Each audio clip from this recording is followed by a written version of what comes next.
Wise being a citizen and a permanent resident कोई फ़र्क नहीं है। सबसे बड़ा नुकसान पीआर के ये होता है, अगर आप किसी क्रिमिनल एक्टिविटीज़ में इन्वॉल्व हो जाते हैं, खुदा ना खास्ता आपका एक्सीडेंट हो जाता है, जाने अनजाने में, यू कैन बी डिपोर्टेड।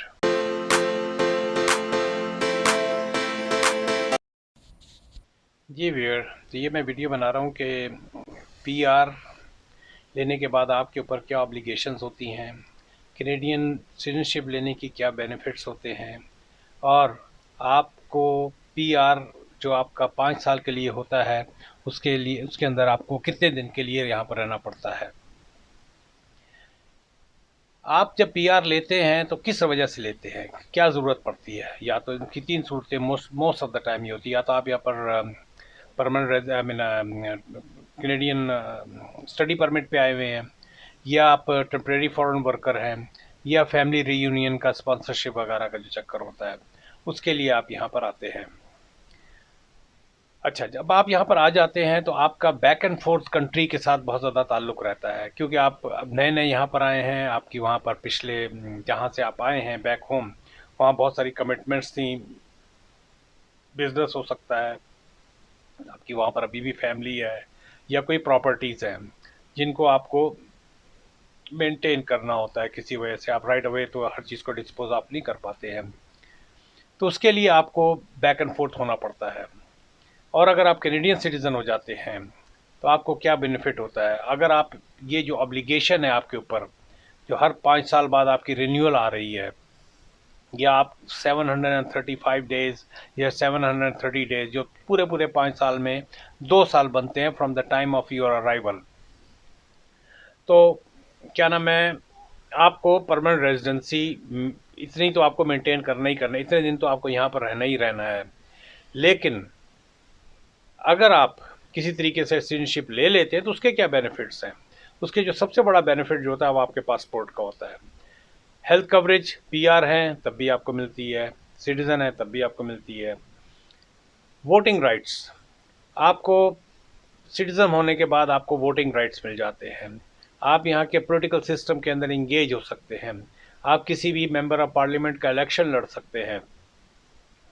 और सबसे बढ़कर बात ये होती है, अगर आप पीआर पे हैं तो आपके साथ जो सबसे बड़ा मसला ये होता है कि अगर आप कोई भी क्रिमिनल रिकॉर्ड हो जाता है, कोई बड़ा हैवी ड्यूटी एक्सीडेंट हो जाता है या कुछ भी हो जाता है, तो there are chances you may be deported. If you are a citizen तो आपको शायद इस मरहले से गुजरना ना पड़े। आपको फ्रीडम, जिस तरह मैंने पहले कहा है, आपकी मोबिलिटी होती है, आप दुनिया के किसी भी मुल्क में रहें, 10 साल बाद भी वापस आ सकते हैं अगर आपके पास पासपोर्ट है। मैंने पहले कहा है कि फेडरल जॉब्स, कई ऐसी फेडरल जॉब्स होती हैं जिसमें सिक्योरिटी क्लियरेंस चाहिए होता है, तो वो पीआर, अगर आप पीआर के ऊपर हैं या परमानेंट रेजिडेंट हैं तो आपकी शायद एक्सेस वहाँ पर ना हो सके। और पासपोर्ट जिस तरह आपके तकरीबन 180 कंट्रीज़ में उसकी एक्सेस है। मोस्टली ऑफ द कंट्रीज़ में आपको, जिस तरह आपके मिडल ईस्ट के अंदर सऊदीया है, एक्सेप्ट सऊदी अरब में आपको ई वीज़ा चाहिए होता है जो 5 मिनट में मिल जाता है। अब तक मैंने 2 दफ़ा लिया है और दोनों दफ़ा मुझे 5 मिनट से ज़्यादा का टाइम नहीं लगा। अच्छा, और जो बाकी के जो मिडल ईस्ट के कंट्रीज़ हैं वहाँ आपको फ्री एक्सेस है, आपकी अराइवल वीज़े हैं। बहुत सारे फार ईस्ट के कंट्रीज़ हैं, बहुत सारे यूरोपियन मुल्क हैं, अमेरिका है, तो इन तमाम मुल्कों में आपको पूरा पूरा एक्सेस मिल जाता है। और नहीं तो कुछ जगह पे आपका क्या नाम है, ई वीज़ा लेना पड़ता है। अच्छा, इसके बाद मैंने कुछ पॉइंट लिखे हुए थे।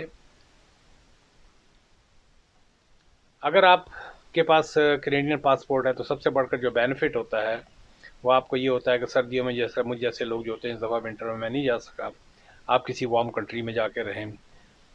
लोग मोस्टली जहाँ जो कैनेडियन बर्ड्स हैं जिनको हम स्नो बर्ड्स कहते हैं, they go to Florida, Panama, Costa Rica, Caribbean के कंट्रीज़ हैं, क्यूबा है, या उधर यूरोप में स्पेन, पुर्तगाल, और उधर फार ईस्ट में फ़िलिपीन, हांगकांग, वियतनाम, इस तरह के तमाम ममालिक में वो यहाँ से मोस्टली जो लोग हैं कोशिश करते हैं कि नवंबर में जाएं और अप्रैल में वापस आएं। तो वो 6 महीने का अपना एक टाइम पूरा करते हैं कि 6 महीने से 180 डेज से पहले ही आ जाते हैं, ताकि वो अपने जो सोशल बेनिफिट्स हैं, ओल्ड एज बेनिफिट्स हैं, उसको मेंटेन कर पाते हैं। अच्छा, कुछ सूरतों में अगर आप कनाडा से बाहर भी रहते हैं तो आप अपनी रेजिडेंसी को मेंटेन कर सकते हैं। उसकी इस तरह ये कहते हैं, अगर आप किसी भी ऑर्गेनाइजेशन के लिए काम करते हैं जो कैनेडियन फेडरल प्रोविंशियल और टेरिटोरियल गवर्नमेंट, अगर इनके लिए आप जॉब करते हैं, फ़र्ज़ कि आप किसी भी एम्बेसी में यहाँ से जॉब पे लग जाते हैं, आपकी यहाँ पर अपॉइंटमेंट हो जाती है फॉरेन सर्विस में, किसी वजह से एक बात कर रहा हूँ, या किसी ऐसी कंपनी में है जिसने ट्रांसफ़र करके आपको भेज दिया, आप कंपनी तो वो कनाडा की थी लेकिन आपको ट्रांसफ़र करके उसने बहरीन में भेज दिया या सऊदी अरब में भेज दिया या इवन पाकिस्तान या इंडिया में भेज दिया। कई ऐसे लोग हैं जो पीआर के होते हुए पाकिस्तान जॉब पे गए यहाँ के किसी उसके ऊपर, तो आपका वो दिन जो वहाँ रहेंगे, क्योंकि आप कैनेडियन कंपनी के लिए काम कर रहे हैं, तो आप क्या नाम है आपके वो दिन काम। और अगर आप किसी फ़र्ज़ किया आप पीआर पे हैं और अपने हस्बैंड जो है आपका, फ़र्ज़ किया वो कैनेडियन सिटीज़न है और उसके साथ अगर आप ट्रैवल कर रहे हैं तो वो दिन भी आपका काउंट होगा जो आप मुल्क से बाहर रहे हैं अपने हस्बैंड के साथ या अपने स्पाउस के साथ। या आप किसी ऐसी जगह पे रह रहे हैं या रह रही हैं कि आपका हस्बैंड जो है वो सिटीज़न है और उसकी जॉब है बाहर के मुल्क में। फ़र्ज़ किया आपका हस्बैंड है, उसकी जॉब है पाकिस्तान में और आप उसकी स्पाउस हैं या आप उसके स्पाउस हैं, तो आपका वो दिन जो है बीइंग ए पीआर, आपके वो दिन काउंट होंगे। अच्छा, अक्सर लोगों में एक वो होता है कि देखें, पीआर जो है ना, परमानेंट रेजिडेंट जो कार्ड होता है, ये एक सिर्फ़ और सिर्फ़ एक ट्रैवल डॉक्यूमेंट होता है। आप इस मुल्क में रह रहे हैं, एक्सपायर कर गया है, 5 साल से ऊपर हो गया है, आपने उसको रिन्यू नहीं कराया, या 10 साल हो गए आपने रिन्यू नहीं कराया, still you are a permanent resident. ये एक जो बहुत बड़ा वो है, क्या नाम है, मिथ है जिसे लोगों के अंदर, कि यार मेरा वो कार्ड तो एक्सपायर हुआ हुआ। This is only a travel document, you must have it while coming back. क्या अगर आप मुल्क बाहर के मुल्क से कनाडा में एंटर हो रहे हैं तो आपको वो कार्ड आपके पास होना चाहिए, दैट्स इट। अच्छा, ये किस सूरत में इसकी जो है ना वो हो सकती है, कैंसलेशन हो सकती है, अगर कोई जो है officer, if an officer determines you are no longer a PR after inquiry or appeal following a refusal. अगर आपका रिफ्यूज़ हो गया और आपने अपील उसके लिए की है, इंक्वायरी आर पीआरटीडी अपील, ये पीआर ट्राइब्यूनल डिवीजन इस तरह करके कुछ बनता है इसका। तो अगर आपने कब पहले आपका ऑफिसर ने डिसाइड किया था कि भाई आप 5 साल से आपने लिया और चले गए और 10 साल बाद चले आ रहे हैं, तो हो सकता है कि ऑफिसर वहाँ पर डिसाइड करे कि नहीं भाई, you are not interested in being a permanent resident of Canada, तो वी आर रिफ्यूजिंग।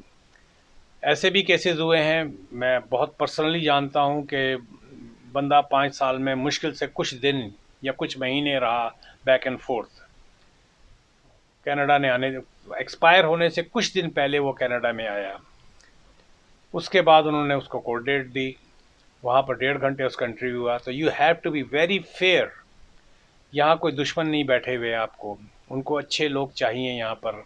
तो अगर आपने अपनी एक जेन्युइन रीज़न उसको बताई है, तो 1.5 घंटा उस बंदे का इंटरव्यू हुआ, जबकि वो ऑफिसर जो थी वो उसका पीआर कार्ड तैयार करके रख के बैठी हुई थी। उस बंदे ने अपने सारी सिचुएशन बताई कि this is what happen, that's why I couldn't make it. उसकी जॉब की कुछ रिक्वायरमेंट ऐसी थी जो जिसकी वजह से वो वहाँ से नहीं छूट पा रहा था। कई ऐसी जॉब्स होती हैं आउट ऑफ दिस कंट्री जहाँ पर बंदा बहुत ज़्यादा स्ट्रक हुआ हुआ होता है, without clearance he can not leave the country. तो उसने I approve your case and hedge your card, thank you very much. तो इस सूरत में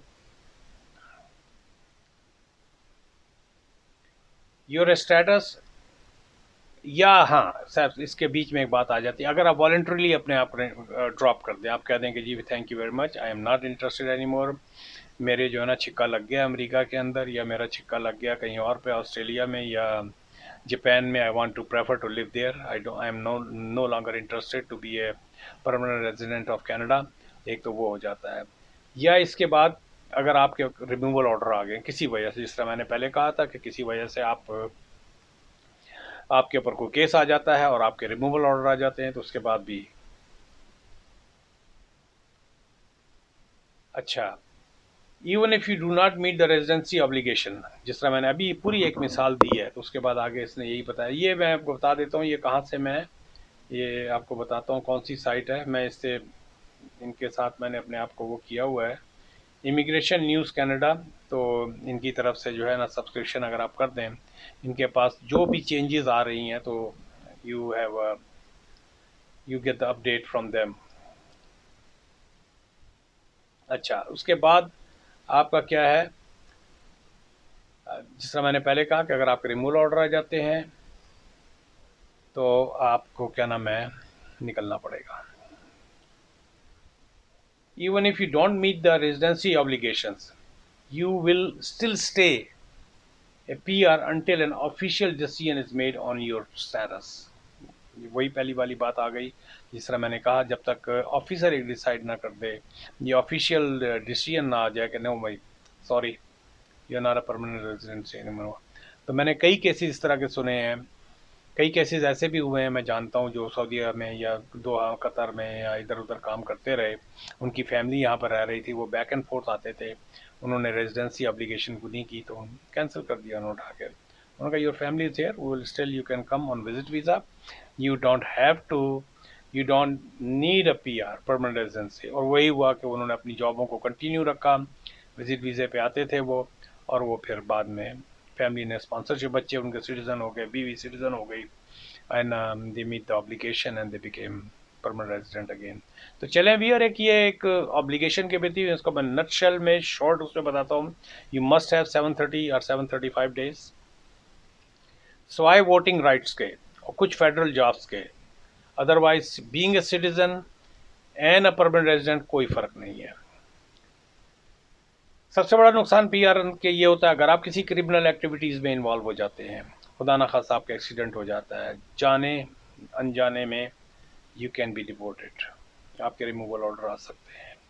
इसलिए मैं हर एक को रिकमेंड करता हूँ कि पहली फुर्सत में जैसे ही आपके 1095 डेज होते हैं, आपके जैसे ही दिन पूरे होते हैं, उसमें एक महीना ऊपर रख लें बैक एंड फोर्थ के लिए, और फॉरेन सिटीजनशिप अप्लाई कर दें if you are willing to. और अब तो बेतहाशा इंडियंस जो पहले नहीं लिया करते थे, अब इंडियंस भी ले रहे हैं सिटीजनशिप। पाकिस्तानी तो पहली फुर्सत में भाग के लेता है। तो चलें व्यूअर, ये एक छोटी सी मैंने एक वीडियो बनाई है कि ऑब्लिगेशन किन सूरतों में PR लिया जाता है, आपके ऊपर ऑब्लिगेशन क्या है, what you should have, what is the difference in between citizenship and Canadian citizen and non Canadian citizen, I mean the PR। और किन सूरतों में आपकी PR जो है ख़त्म हो सकती है, इसी सूरत में जब तक पीछे से डिसीजन ना हो जाए। और PR कार्ड जो आपका होता है that is just a travel document, it has nothing to do if it expires, you can still renew it if you meet the days. चलें भैया, मिलते हैं एक ब्रेक के बाद, मेरे चैनल को सब्सक्राइब करें, मिलते हैं।